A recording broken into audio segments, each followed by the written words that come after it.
les activitats d'exploració relacionades amb els escacs. O sigui, són activitats que serveixen per introduir algun concepte que després ja es profunditza amb el llibre o amb els coneixements del professor a la pissarra. Per exemple, comunicació i atenció al client, que és una activitat, és un mòdul professional que ens aniria bé a tots els que estem relacionats amb l'educació, perquè el que volem és ser comunicatius. Doncs, per exemple, aquesta posició d'aquí es podria explicar amb un nen petit explicant un conte. Algú pot endevinar quin conte seria? Si us dono una petita pista, el color negre, a part de les peces negres, també pot ser una caseta de xocolata, no? I aquí tenim l'Alfil, que podria ser el mestre del poble, i les dues torres podrien ser el Hansel i el seu pare, i la reina podria ser la Gretel. A partir d'aquí ja sabeu com va el conte.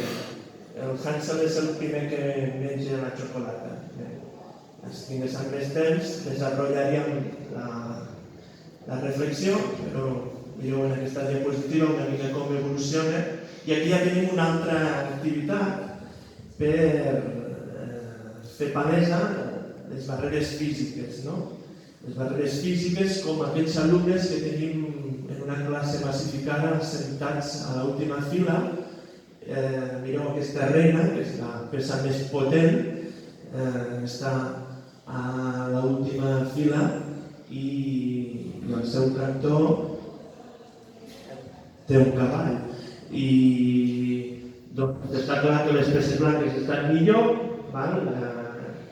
A la classe és un conflicte de cooperació, no és com els escacs, és un conflicte pur, però hi ha una estratègia per a que la dama, que podria ser Einstein, participi de la classe i és baixar de la palestra. I aquí també està exemplificada amb la jugada C4, que obre la posició. I aquí, bé, sí. Aquí tenim altres barreres, les psicològiques, la forma de vestir, en els escacs moltes vegades un sacrifici pot portar a guanyar la partida. En aquesta posició hi ha la pèrdua de la dama, però a canvi guanyem la partida.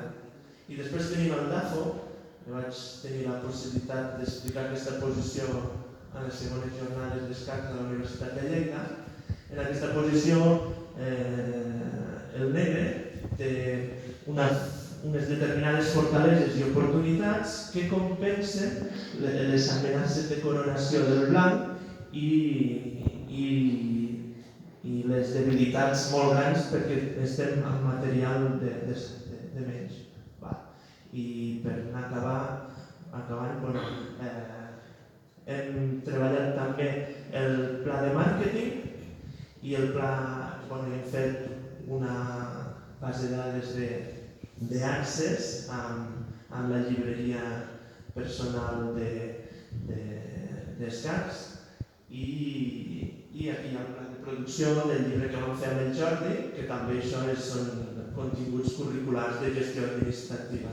I aquest any vam fer un pla de producció d'un torneig i també aquí hi ha una foto de més metàfores i relacions com el fet de delegar, que és un concepte que els meus alumnes d'auxiliars administratius han de tindre bastant clar. Moltes gràcies.